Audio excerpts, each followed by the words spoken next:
말씀 보겠습니다. 오늘 하나님께서 우리에게 주시는 말씀 신약성경 로마서 11장 33절로 36절 말씀입니다. 신약성경 로마서 11장 33절에서 36절 다 찾으신 줄 알고 제가 하나님 말씀을 읽도록 하겠습니다. 이것은 살아계신 하나님의 말씀입니다. 깊도다 하나님의 지혜와 지식의 풍성하며 그의 판단은 헤아리지 못할 것이며 그의 길은 찾지 못할 것이로다. 누가 주의 마음을 알았느냐? 누가 그의 모사가 되었느냐? 누가 주께 먼저 드려서 갚으심을 받겠느냐? 이는 만물이 주에게서 나오고 주로 말미암고 주에게로 돌아갑니다.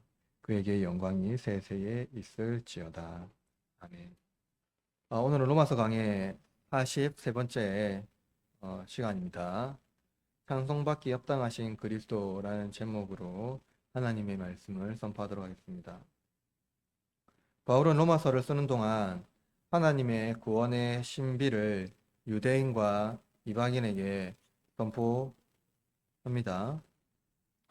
유대인이 확신하는 율법과 할례, 그리고 그들이 소유한 유구한 역사를 가졌다고 해서 하나님이 그들과 좋은 관계를 유지하는 것이 아니라고 말했습니다. 동시에 이방인들이 그리스도를 믿음으로 받아들이고 유대인이 꺾여진 자리에 접붙여졌다고 해서 그들의 자질이 하나님과 좋은 관계를 맺는 것도 아니라고 말합니다. 그래서 바울의 시야는 굉장히 광대합니다. 그는 구원이 우리의 내면과 행위에 근거하지 않고 하나님께 있다고 말합니다. 바울은 인간이 예상할 수 있는 방법으로 하나님께서 우리를 구원하지 않으셨다고 말하는 것이죠. 앞서 우리가 살펴본 바와 같이 누구도 순종함으로 구원을 얻은 것이 아니라 오히려 불순종이 구원으로 나가는 방법이라고 말하였습니다. 바울은 이스라엘의 완악함과 이방인의 불순종이 오히려 하나님의 긍휼을 얻게 되었다는 바로 그 구원의 신비를 선포했습니다. 바울은 이제 이 장엄한 하나님의 구원 역사를 이해하기를 멈추고 찬송과 영광을 올려 드립니다. 바울이 장엄한 하나님의 구원 역사를 통해서 유대인과 이방인의 교만을 꾸짖고 겸손함으로 나가야 함을 강조합니다. 왜냐하면 우리 모두 하나님의 부요함과 지혜 그리고 지식을 알 수 없기 때문이죠. 바울은 로마에 거주하는 성도들에게 편지를 쓰면서 자신이 하나님께 큰 은혜를 받았다는 그 사실이 아마 새롭게 다가왔을 겁니다. 바울은 완악한 자였고 이스라엘을 완악한 상태로 이끌었고 심지어 그는 그리스도를 배척하고 교회를 박해했습니다. 그러나 그가 하나님만 아시는 이유로 구원을 얻게 되었죠. 그러나 인간은 구원에 대한 이유를 설명하려고 합니다. 어떤 우리가 받았던 구원에 대해서 설명하고 하려 하고 또 하나님에 대해서도 어떤 설명을 하려고 하죠. 자신이 구원받을 만한 이유가 있다고 말하려고 합니다. 마치 유대인의 예적부터 조상들이 하나님과 맺어온 관계 때문에 구원을 얻었다고 주장하는 것과 같습니다. 어떤 이들은 하나님을 아는 것처럼 또 말하죠. 또 어떤 이들은 하나님이 우리에게 빚을 지신 것처럼 말합니다. 하나님이 우리를 구원해야만 하는 의무가 있는 것처럼 말하는 것이죠. 어떤 종교나 신화에도 신의 피조물 인간을 위하여 죽었다는 그러한 말은 신의 본질을 어기는 것이며 그것은 신의 존엄을 해치는 것이었습니다. 따라서 그런 이야기는 존재하지 않는 것이죠. 그것은 지혜가 아니라 어리석음입니다. 그러나 하나님은 우리가 어리석다고 말하는 바로 그 방법으로 우리를 구원하셨다는 거죠. 또 어떤 이들은 하나님의 머리 위에 앉으려고 합니다. 하나님의 지략가가 되어서 하나님이 내 뜻대로 움직인다고 주장하려고 합니다. 이것이 얼마나 위험한 말입니까? 계시를 받았다, 계시를 깨달았다라고 말하는 사람들의 주장을 듣지 마십시오. 바울은 하나님을 경외하는 태도를 우리에게 보여주고 있고 또 그것을 우리에게 말하고 있습니다. 그는 복음의 위대한 진리를 해석하고 우리에게 가르치지만 자신이 구원받은 사실, 그것은 오직 하나님만 아신다고 선포합니다. 자신도 자신이 구원받은 이유를, 그 의미를 알지 못한다고 말하는 것이죠. 모든 해석과 설명을 내려놓고 하나님만을 찬송한다는 거예요. 그러므로 제가 여러분에게 설교하려는 목적은 이것입니다. 성도는 부요하신 하나님이 인류애를 베푸심으로 영광에 참여하도록 하신 그 은혜를 송축해야 합니다. 오늘 본문의 말씀을 통해서 삼위 하나님을 향하여 삼위 하나님께서 우리를 구원하신 그 놀라우신 은혜를 송축하고 더 높이는 시간이 되시기를 바라겠습니다. 첫째로 예수 하나님의 완전한 지혜입니다. 바울은 하나님의 부요하심과 지혜를 높이 찬송하죠. 오늘 본문 시작하면서부터요. 33절 본문은 한글에 번역되어 있지 않지만 감탄사어로 시작합니다. 감탄사로 시작한다는 거예요. 이는 바울이 하나님의 구원 역사를 논증하기를 마치고 하나님의 구원의 신비를 찬송으로 전환한 것을 보여줍니다. 오 깊도다 이렇게 말하면서 이제는 하나님에 대한 논증, 그러니까 이 구원에 대한 어떠한 그것을 설명하기를 이제 멈췄다는 거예요. 그리고 어떻게 합니까? 찬송으로 전환한다는 겁니다. 어, 그 33절에 보니까 깊도다 하나님의 지혜와 지식의 풍성함이여라고 번역되어 있고요. 그것을 이제 하나님의 찬송을 올려드리는데요. 한글로 번역된 이 성경은 하나님의 지혜와 지식을 수식하는 것이 풍성함이라고 읽혀지죠. 그러니까 지혜와 지식의 풍성함, 이게 속격, 그러니까 소유격이잖아요. 풍성함에 대한. 그러나 바울은 풍성함과 지혜와 지식을 각각 하나님의 성품 특징으로 제시합니다. 각각 세 개를 다 각각 하나님의 특징이라고 말하는 거예요. 바울은 앞서 하나님의 구원 역사의 신비를 선포했죠. 그 구원의 어떠한 신비를 선포했어요. 이 구원 역사에 대한 찬송이 오늘 본문의 핵심입니다. 그는 찬송의 첫째, 하나님의 성품의 풍성함을 찬송하고 있습니다. 이런 풍성함이란 다른 의미로 부요함이죠. 예, 풍성함은 바로 이 부요함의 형태입니다. 이런 풍성함은 또한 무슨 특징입니까? 그 부자의 특징이죠.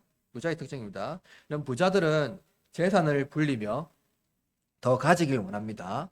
누군가의 넘어짐과 실패를 미천 삼아 자신의 재산을 불리며 더 큰 부자가 되기를 갈망하지요. 하나님이 없는 인간은 근본적으로 채우지 않으면 안 되는 영적 상실에 허덕이며 살아갑니다.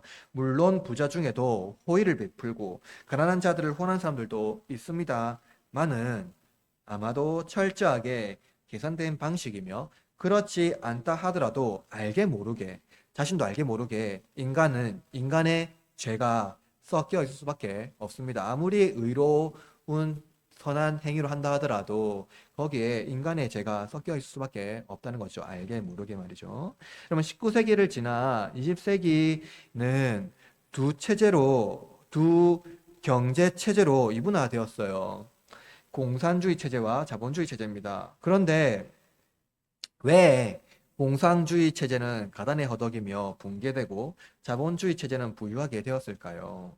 여러분, 이것을 두고 어떤 이들은 공산주의 체제가 교회를 박해하고 자본주의 체제는 교회를 세웠기 때문이라고 말하기를 좋아하는데 이것은 사실상 잘 모르고 하는 말이죠.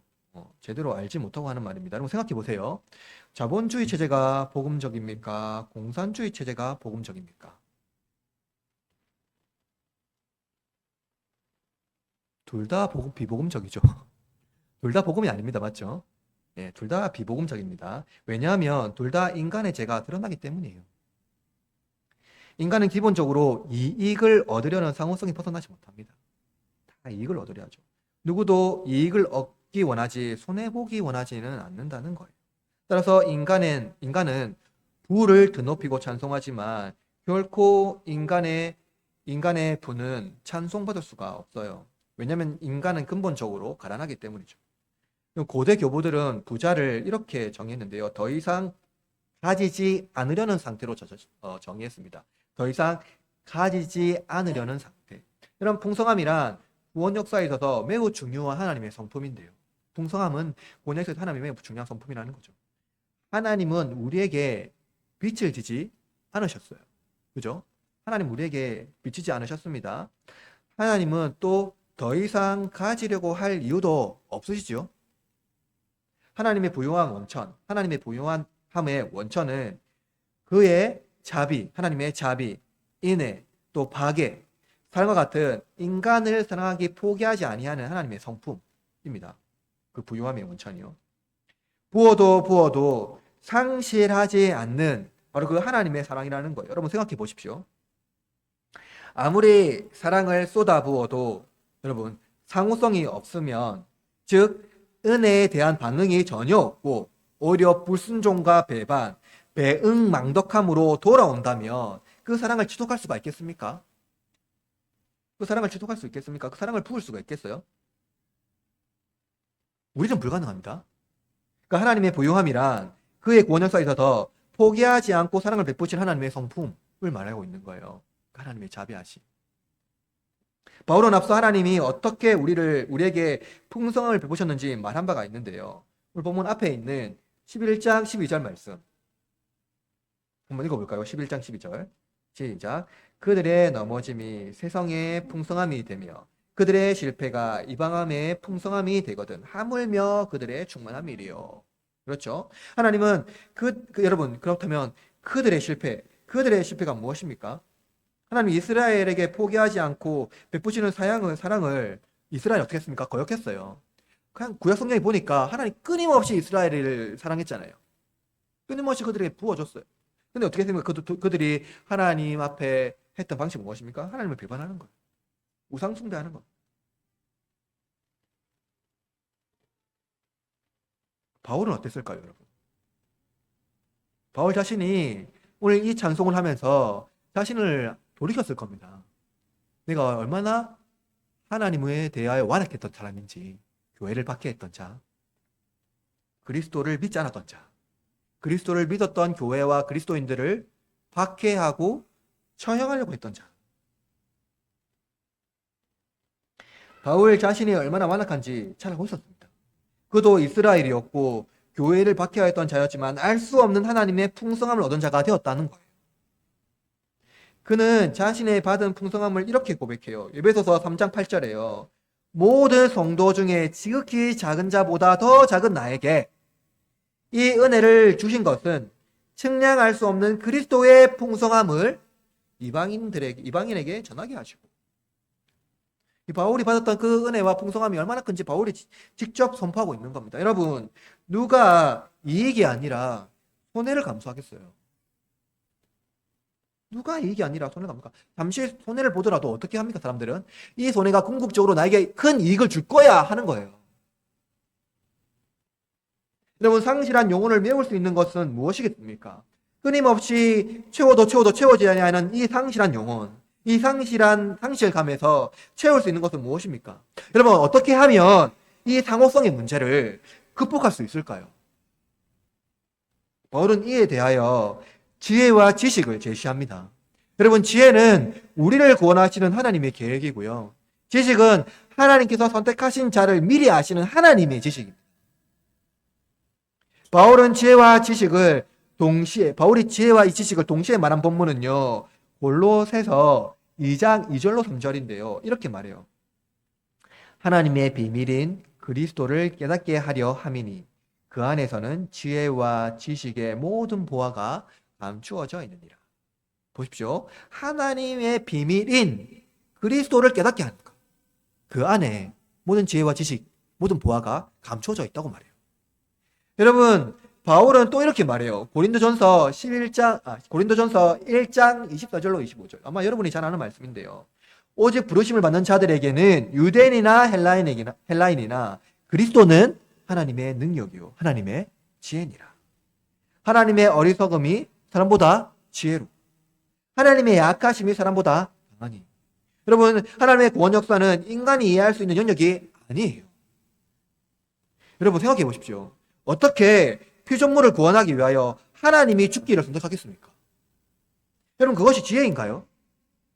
어떻게 강한 신이 약한 인간을 위하여 약해질 수가 있을까요? 그가 약해짐으로 우리가 강해졌습니다. 그가 죽으심으로 우리가 생명을 얻었어요. 그가 죄인됨으로 우리가 의인이 됐습니다. 도무지 이해할 수 없는 하나님의 지혜를 바울은 경탄하며 이렇게 고백해요. 그의 판단은 헤아리지 못할 것이고 그의 길은 찾지 못할 것이다. 그럼 바울은 판단이라는 단어를 사용했는데요. 이것은 하나님의 사법적인 그 판단에 근거하여서 죄인을 의롭다 하시는 하나님의 의로운 결정이라는 거예요. 하나님은 자기 아들의 순종을 통해 불순종한 우리를 구원하시기를 하나님은 택하셨어요. 후회함 없이 의로운 결정을 하나님 하셨다는 거예요. 그리고 바울은 그의 길은 찾지 못할 것이라고 말해요. 하나님은 우리가 알 수 있는 방법이 아니라 전혀 예상하지 못한 그 방법으로 하나님은 길을 만드셨어요. 우리가 아는 길이 아니라, 우리가 예상할 수 있는 어떤 생각과 방법이 아니라요. 알 수 없는 방법으로 길을 택했다는 거예요. 여러분, 이스라엘은 하나님 방법 어떻게 생각했습니까? 진짜 메시아 와가지고 하늘에서 천군천사가 내려와가지고 이 땅에서 로마 제국을 격파하고 시온의 나라를 이루는 거였어요. 여전히 아직도 있잖아요. 이 하나님의 종말에 대해서 마치 적그리스도라는 어떤 세력을 하나님께서 내려와서 다 무찔러 없애버리고 이 땅에서 우리가 권세를 얻는 그런 생각을 하고 있는 사람들이 많아요.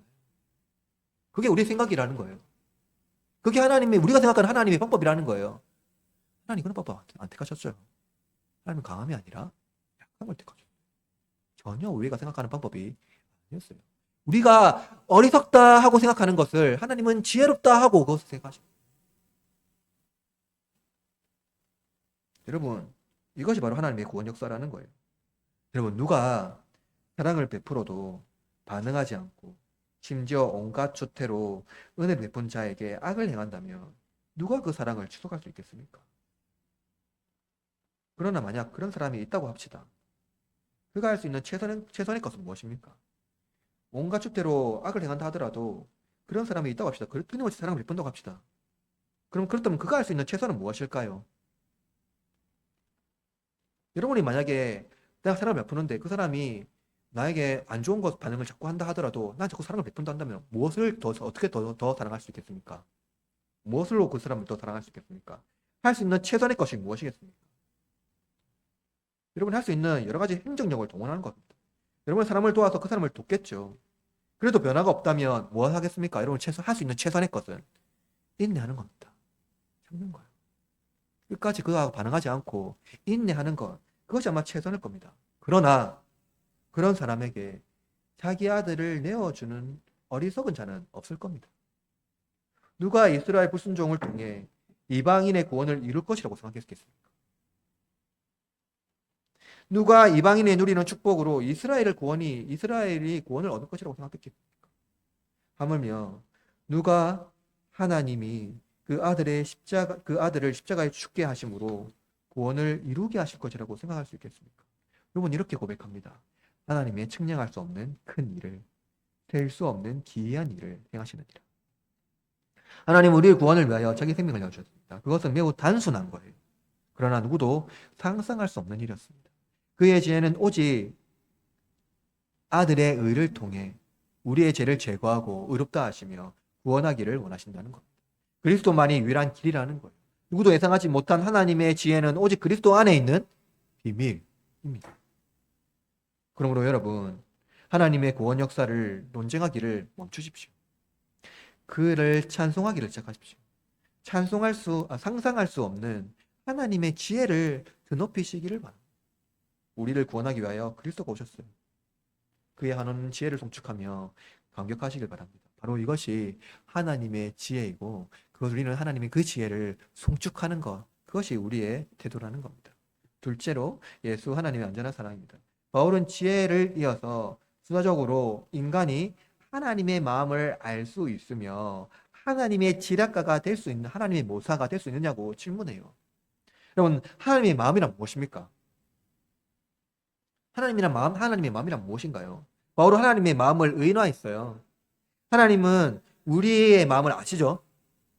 왜냐하면 하나님의 판단은 우리의 외적인 행위뿐만 아니라 무엇도 판단하시죠? 우리의 내적인 생각도 다 판단하세요. 행위뿐만 아니라 우리는 행위만 보잖아요. 내면을 그냥 알 수 없지 않습니까?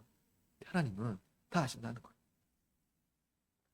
우리의 사악한 본질까지 다 아신다는 겁니다. 예수님께서 인간을 보시고 긍휼히 여기심은 우리의 내면에 있는 죄에 대한 극심한 애통함이에요. 그렇다면 우리는 하나님의 마음을 어떻게 알 수 있을까요?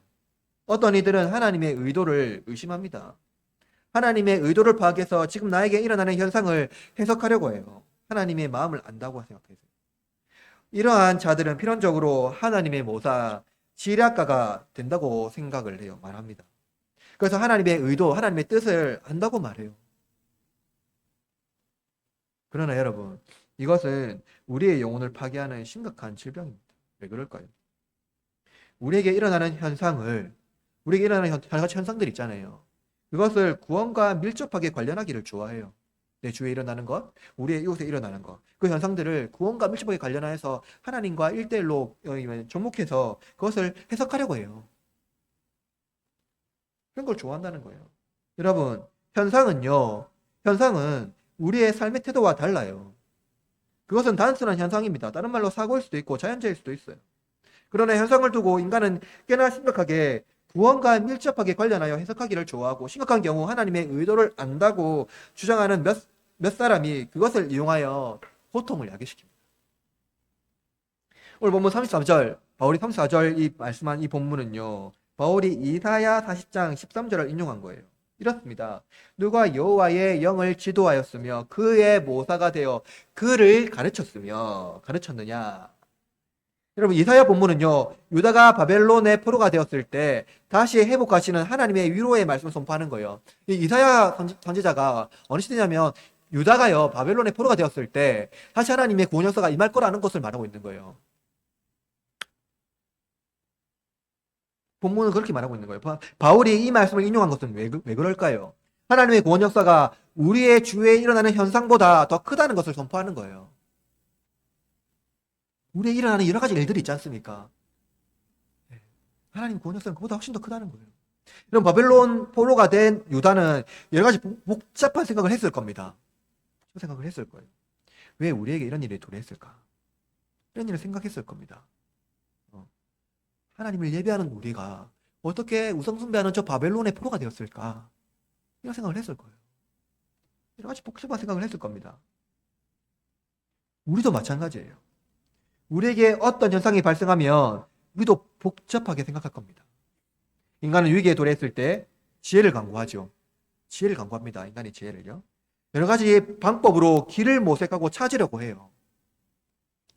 인간은 서로 협력하여 항상 고난을 극복했고 어려움을 해결해 왔다고 말해요. 그리고 우리는 이것을 인간의 강력한 연대의 힘이라고 말하기를 좋아합니다. 그러나 바울이 먼저 제시하는 것은 무엇입니까? 우리의 힘, 우리의 연대, 우리의 능력으로 이 고난을 극복하자고 말하는 거예요? 아니요. 바울이 먼저 제시하는 것은요, 하나님을 찬송이라는 거예요. 우리의 현상 가운데 더 높으신 하나님을 찬송이라는 겁니다. 우리에게 어떤 고난이 닥쳤을 때, 또 어떤 어려움이 임했을 때 무엇보다 하나님을 찬송하는 일을 소홀히 하고 우리의 힘으로 이 고난을 극복하려 한다면 더 이상 하나님을 찬송할 이유가 없어지기 때문이에요. 무엇입니까? 우리의 힘으로도 충분히 어려움을 극복할 수 있다고 한다면 인간의 능력을 과시하게 될 거예요. 우리도 이 어려움을 극복해서 우리가 연대하고 힘을 합쳐서 우리가 이 고난을 극복할 수 있다고 한다면 더 이상 하나님을 찬송할 이유가 사라지게 돼버리는 거예요. 우리도 충분히 할 수 있다. 우리의 힘이 더 좋다 하는 거죠. 온 우주 만물을 창조하신 하나님의 지혜를 인간이 이야기라는 사실은 불가능합니다. 따라서 인간의 가장 큰 오류도 우리의 힘으로 할 수 있다는 것을 보여주길 원한다는 것이 인간의 가장 큰 오류라는 거예요.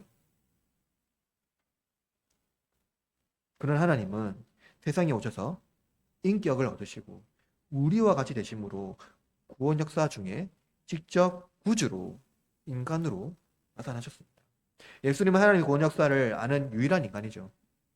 예수님만이 하나님의 그 지혜를 알 수 있고요. 예수님만이 하나님의 구원 역사가 어떻게 이루어질지를 아시고 계시는 유일한 인간으로 오셨어요. 오직 예수님만이 하나님의 구원 역사를 알고 계신다는 거예요. 그렇다면 과연 누가 하나님의 지략가 혹은 종가가 되어서 구원 역사에 하나님께 훈수를 둘 수 있겠습니까? 하나님 이렇게 하셔야 됩니다. 하나님 이렇게 하셔야 됩니다. 하고 하나님의 지략가, 하나님의 무사가 될 수 있겠습니까? 하나님의 구원 역사 중에 우리가 결코 상상할 수 없고 생각할 수 없는 하나님의 구원 역사는 무엇이냐면 그것은 바로 이 상호성을 번역한 겁니다. 우리는 이 관계 안에서 벗어날 수가 없지만 하나님은 이것을 바로 바꾸셨어요. 여러분 35절 보세요. 35절. 한번 읽어볼까요? 35절. 시작. 예, 바로 이것이 방어성이에요. 바울은 욥기 41장 11절을 이렇게 인용해요. 누가 먼저 내게 주고 나로 하여금 갖게 하겠느냐? 온 천하에 있는 것이 다 내 것이라. 하나님이 욥에게 말하고 누가 먼저 내게 주고 나로 하여금 갖게 하겠느냐? 온 천하의 것이 내게 있는데. 바울은 하나님께 빛을 지게 할 수 없다고 말하는 거예요. 누구도 하나님께 비치게 할 수 없습니다. 왜냐하면 우리가 누리는 모든 것이 하나님의 것이기 때문이에요. 신앙과 종교의 차이는 무엇입니까? 봤을 때 이것은 상호성을 뒤집는 거예요. 모든 종교인들은 자신이 신에게 공을 들인 만큼 무엇을 받아야 됩니까? 공을 들인 만큼 보상을 받아야 돼요. 맞잖아요. 내가 공을 들인 만큼 하나님, 그 신은 나에게 무엇을 줘야 된다고 생각하는 거예요. 여러분, 희생은 뭐예요? 희생. 우리가 희생한다고 말하지만 희생은 무엇에 근거한 겁니까? 보상에 근거한 거예요. 결코 완전한 희생이라고는 없습니다. 상호성을 배제하고서 결코 관계를 맺을 수 없는 것이 바로 우리 인간이라는 거예요. 인간의 죄가 서로 간에 손익계산을 분명하게 하게 만들고 그것은 종교와 긴밀하게 연결되어 있다는 거예요. 그러나 여러분, 신앙은 다릅니다. 하나님은 우리가 순종했다는 이유로 우리를 권하지 않으셨다는 거예요. 우리의 도덕성이 우리를 권하지 않는다는 거예요. 우리의 의로움이 우리를 권하지 못합니다. 하나님은 결코 우리에게 빛을 지지 않으신다는 거예요. 하나님은 결코 상호성에 기반하여 우리와 관계 맺지 않으십니다. 그러나 이 상호성을 뒤집어 우리와 관계를 맺으신다면 어떻게 생각하겠습니까? 그것을 뒤집어서요. 하나님이 결코 우리에게 빚을 지지 않으시는데 오히려 우리에게 빚진 자로 오셨다 생각하면 어떤 것이겠습니까? 하나님은 결코 우리에게 해를 가하지 않으셨는데 우리가 당해야 하는 해를 대신 당하는 자로 오셨다면 여러분 어떻게 생각하겠습니까? 하나님은 우리를 대신하여 빚을 지시고 그 빚을 청산하기 위하여 우리 중에 하나로 오셨다는 거예요. 이거 생각해 보십시오. 누가 하나님께 먼저 드릴 것이 있습니까? 하나님은 우리의 무엇이 필요하신 분입니까? 우리에게 무엇인가 받아야 되신 분입니까? 무엇이 필요하신 분인가요? 아니죠. 왜 그렇죠? 하나님은 결핍이 없으세요. 전혀 결핍이 없으십니다. 어떤 것도 필요하지 않아 하시는 분, 유일한 분이 하나님이라는 거예요. 바로 그 부유한 하나님이라는 겁니다. 그는 부어도 셈 수 없는 무효함의 원천입니다. 그러나 하나님이 우리에게 먼저 아들을 주십니다. 우리에게 먼저 희생을 드렸어요. 그분은 왜 손익 계산을 하지 않으십니까? 하나님께서 드린 희생은요, 이스라엘 6월절에 어린 양으로 드린 속죄의 제물이에요. 희생 제물입니다. 희생과 보상의 원리는 그는 희생과 보상의 원리를 생각지도 않으셨어요. 상호성에서 그는 자유합니다. 오히려 그분은 그것을 반대로 뒤집었어요. 우리에게 아무런 빚도 없으신 분이 빚진 자로 우리 중에 오셨습니다. 우리가 갚아야 할 빚을 대신 갚아 주신 거예요. 우리가 하나님께 무엇을 먼저 드렸습니까? 무엇을 먼저 드리겠습니까? 하나님의 완전한 사랑을 보십시오. 하나님은 이익을 남기려고 우리에게 주시지 않았습니다. 우리에게 보상을 얻기 위하여 희생하지 않으셨습니다. 자신의 명예를 드높이기 위하여 은혜를 베풀지 않으셨다는 거예요. 인간의 폐역한 본성은 하나님의 의도를 파악하려 하고 하나님의 손익계산이 분명한 분이라고 생각하기를 원한다는 거예요. 하나님은 우리에게 받을 것이 있다고 생각하는 겁니다. 그러나 여러분, 하나님은 오히려 우리에게 빚을 져주십니다. 우리를 위하여 아들을 주실 이유가 없으신 분이 오히려 우리를 위하여 아들을 내어주셨어요. 하나님은 우리가 예상하지 못한 방법으로 아들을 내어주심으로 우리의 빚을 탕감해 주셨습니다. 우리를 대신하여 빚지신 하나님이 우리에게 요구하시는 것, 그것은 무엇입니까? 유일한 하나, 찬송입니다. 하나님의 영광을 찬송하고 하나님을 높이는 거예요. 하나님은 우리에게 받을 것이 있기 위하여 아들을 내어주시지 않았습니다. 우리를 구원하기 위하여 희생하신 것이죠. 그는 우리에게 아무것도 받지 않으셨습니다. 다만 우리를 위하여 빛을 주시고 그 빛을 탕감해 주셨어요. 그러므로 우리가 해야 되는 유일한 태도, 그것은 하나님을 찬송하는 겁니다. 원하신 그 하나님을 드높이는 거예요. 그것이 바로 하나님의 사랑이기 때문입니다. 세 번째로 예수 하나님 우리의 참된 형제입니다. 바울은 이제 하나님의 영광을 높이는 그 절정의 찬송을 드립니다. 36절 말씀인데 한번 읽어볼까요? 36절 시작. 이는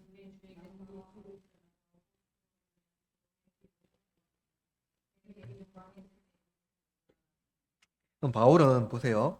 전치사 세 개를 쓰는데요. 그로 말미암아 그에게로 라는 전치사를 사용해서 온 만물의 주가 그리스도이심을 선포합니다. 그죠? 예수님은 하나님은 말씀으로 온 만물을 창조하셨죠. 그리고 예수님이 말씀이시잖아요. 그죠? 하나님이 세상을 창조하셨을 때 그 진료가 무엇입니까? 그 말씀이라는 거예요. 즉 예수님이 세상의 근원이라는 겁니다. 36절 말씀은 바울 당시에 그 철학자들이 주로 사용한 말이에요. 세상의 근원에 대한 탐구는 오랜 기간 인류에 지속되었죠. 세상의 근원, 이 만물이 어디서 비롯되었느냐, 또 어디로 가느냐, 어떻게 여기에 생명이 있게 되었느냐 하는 것은 오랜 기간 인류가 탐구해온 그런 어떠한 탐구의 주제였어요. 그리고 이스라엘은 이 36절의 이 말씀을 예로부터 어떻게 이해했냐면 여호와 하나님에 대한 신앙으로 고백했습니다. 이스라엘의 가장 강력한 그 신앙의 핵심이 뭐냐면 창조주 하나님, 여호와 하나님이라는 거예요. 그래서 이스라엘이 볼 때는 이것은 그 창조주, 그 성부 하나님입니다. 여러분, 이스라엘의 신앙은요, 삼일체론이 아닙니다. 뭐죠? 유일신론이에요. 성부 하나님만 계세요. 성부 하나님만 계십니다. 그래서 이 성부가 이 모든 만물의 근원이라고 말해요. 그러나 이 바울은요, 바로 이 철학과 또 뭡니까? 유대인 해상에서 말했던 그 신앙의 근원을요, 가져와서 누구에게 적용합니까? 예수 그리스도에게 적용하고 있는 거예요. 바울은 아마도 유대인 해당, 그러니까 자기가 어려서부터 가졌던 그 신앙의 근원을 예수 그리스도께 적용하고 있는 것을 알 수가 있는 겁니다.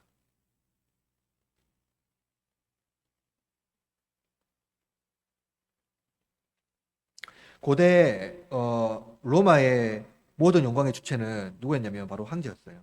그래서 바로 이 그 모든 만물의 주관자가 되시는 것은 또 로마 제국에 있었을 때는 뭡니까? 바로 또 황제였다는 거죠.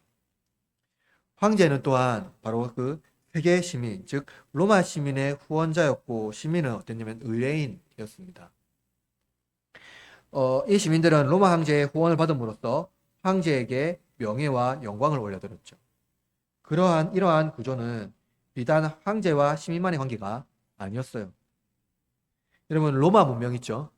로마 문명의 기저에는 뭐가 있었냐면, 아까 말했던 것처럼 상호성이 있었는데요. 어떠한 구조가 있었냐면요. 후원자와 의뢰인이었습니다. 그래서 이제 이 상호성에 기반했습니다. 그래서 이 권력자와 부자는 비슷한 처지에 있는 권력자와 우정을 맺었어요. 비슷한 처지에 있는 사람과 우정을 맺어서 상호 간의 우호 관계를 형성하겠죠.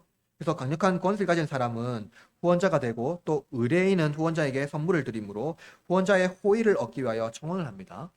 이러한 방식. 예, 그래서 고대 사회는 바로 이러한 후원자와 의뢰인 사이의 상호성을 기반하여 문명을 이룹니다. 근데 비슷한 수준에 있는 사람들이 와서 도와주시면 나도 나중에 돕겠습니다 하고 이렇게 이제 관계를 맺는 거죠.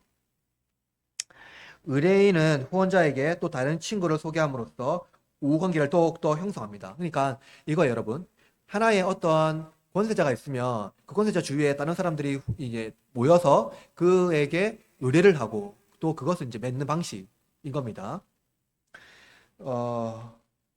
그러나 이 상호성이 없는 사람이 존재했습니다. 상호성이 없는 사람이요. 어떤 사람일까요? 상호성이 없는 사람. 그렇죠. 호의를 받더라도 그 호의에 적절히 응할 수 없는 가난한 사람들은 상호성이 없죠. 갚을 수가 없으니까요. 의뢰인들은 후원자에게 청탁할 수 있지만 상호성은 그들의 관계를 견고하게 했던 것처럼 상호성이 없는 자들의 청원은 받아들여지지 않았습니다. 만약 강력한 권세와 부를 가진 자가 있다면 그에게 상호성을 기대하기란 더욱더 어려운 일이었어요. 근데 프랑스 인문학자 중에 피에르 부르디웨라는 인물이 있는데 학자가 있는데 이 사람은 문화자본이라는 흥미로운 주제를 제시했습니다. 제가 전에도 한번 말했던 것 같은데요. 그럼 문화자본이란 관계가 문화를 형성하고 나아가 자녀들에게 그 문화, 관계에 있던 것들을 물려주게 된다는 이론입니다. 이것이 뭐냐면 그 상호성을 전제하고 있는 거예요. 관계적 상호성이요. 뭐냐면은 그 상호성은 인간의 그룹을 형성하고 그 조직화하는 힘이 있습니다. 그래서 강력한 권세와 능력과 부를 가진 사람은 상호성이 없는 자에게 베푸는 은혜가 있습니다. 그러니까 뭡니까? 권세와 능력과 부를 가진 사람들은 상대적으로 그 상호성이 없는 자, 가난한 자들, 그리고 이제 갚을 수 없는 자들에게 베풀 수 있는 은혜가 있죠. 능력이 있으니까요. 당시에 고대 사회에서 권세자가 가난한 자에게 은혜를 베풀기도 했습니다.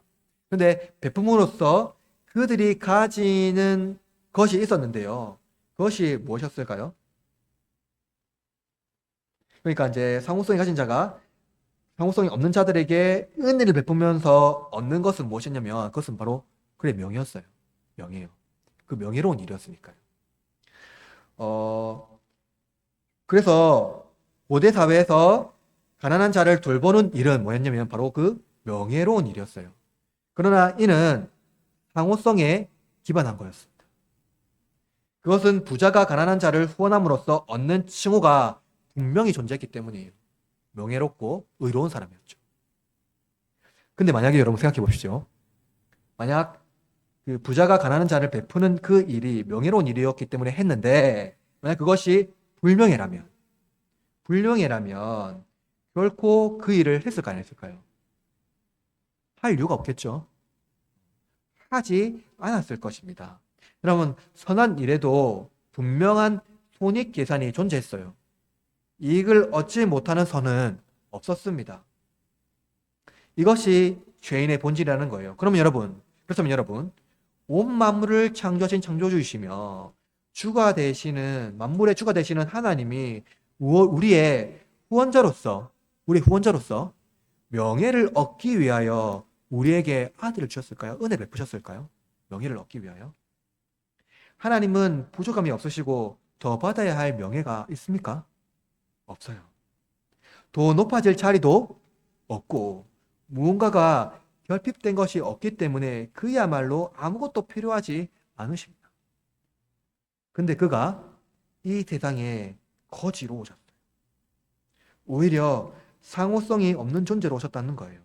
여러분 이것이 무엇입니까? 바로 불명예입니다. 누구도 자신의 존재를 바꾸지는 않습니다. 베푸는 것은 선한 일이지만 그것은 명예를 추구하는 일이에요. 그러나 하늘의 황제가 땅의 거지로 존재를 바꾼다는 것은 그 자체로 뭡니까? 불명예예요. 하나님이 우리를 구원하기 위하여 우리 중에 하나가 되신 일이 그에게 치명적인 불명예가 되는 것이라는 것을 안다면 우리를 구원하신 그 일이 얼마나 큰 가치가 있다는 것을 모르지 않을 겁니다. 좀 생각해 보십시오.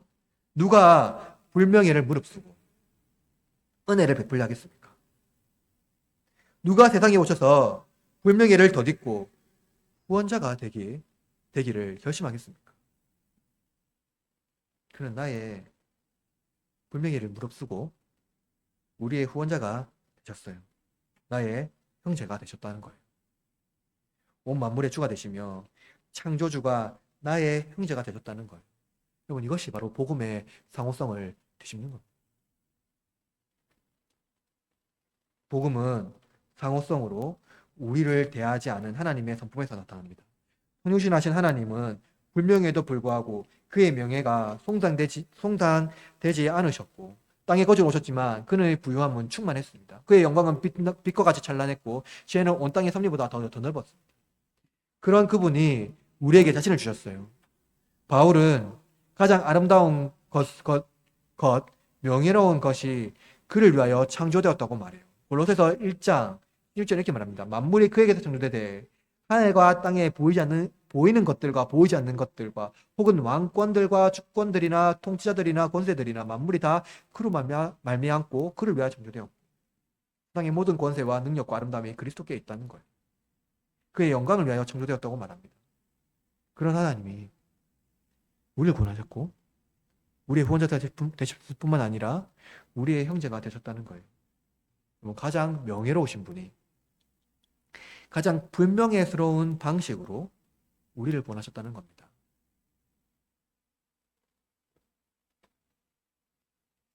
고대 사회에서 불명예는 수치스러운 행위였어요.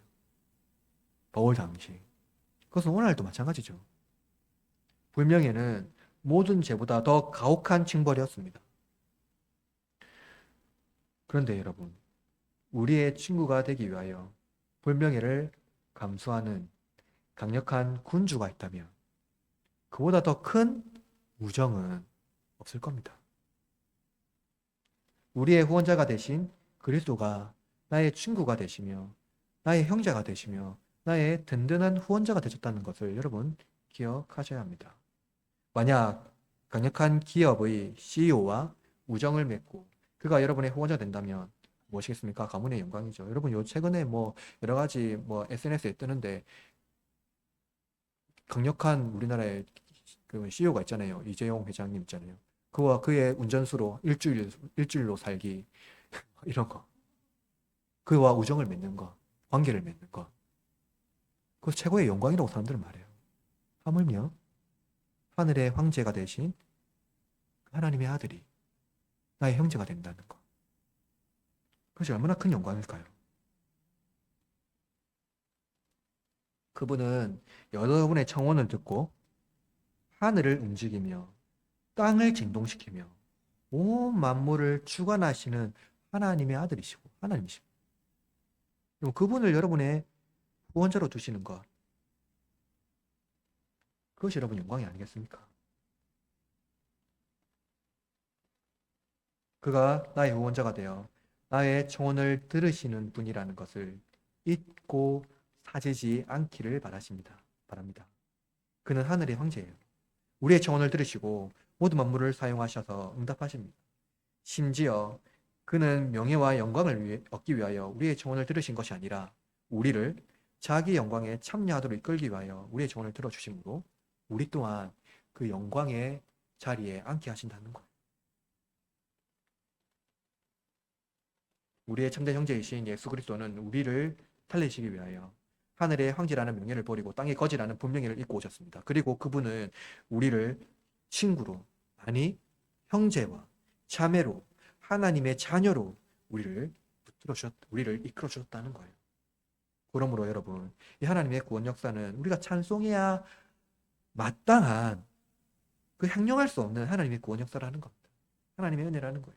온 만물을 움직이시는 전능하신 창조주가 나의 형제가, 나의 자매가, 형제가 되었다는 거예요. 우리의 아버지가 되었다는 겁니다. 상호성을 넘어선 그 위대한 은혜 앞에 찬송과 영광을 올려드리는 신실한 그리스도의 형제 자매가 되기를 주님의 이름으로 축복합니다. 사랑하는 흐르는 장로교회 성도 여러분, 바울은 하나님의 구원 역사를 다 설명한 뒤에 찬송을 올려드립니다. 하나님의 부요와 지혜와 지식은 우리가 다 헤아릴 수 없지만 그의 깊이는 예수 그리스도 안에서 가장 분명하게 드러났습니다. 하나님은 우리에게 무엇을 받으려고 아들을 주신 것이 아니라 아무것도 갚을 수 없는 우리를 살리기 위하여 먼저 아들을 주셨습니다. 그러므로 구원은 어떤 거래가 아니라 은혜입니다. 우리의 신앙은 오직 찬송으로 마무리 되어야 한다는 거예요. 이제 우리는 하늘의 주인이신 그리스도께서 우리의 형제와 구주가 되셨음을 믿고 모든 것이 주에게로 나오고 말미암고 주에게로 돌아간다는 이 고백을 통하여 하나님께 영광을 올려드려야 합니다. 한 주간 나를 구원하신 그리스도의 풍성한 은혜를 붙들고 또 우리의 모든 삶의 자리에서 하나님을 찬송하고 나를 그분의 자녀로 또 그의 아들의 형제로 그 영광에 참여하시게 하신 그 은혜를 기억하며 우리의 삶의 모든 순간이 하나님의 영광의 찬송이 되는 그러한 한 주간의 삶을 살아내기를 주님의 이름으로 축원합니다.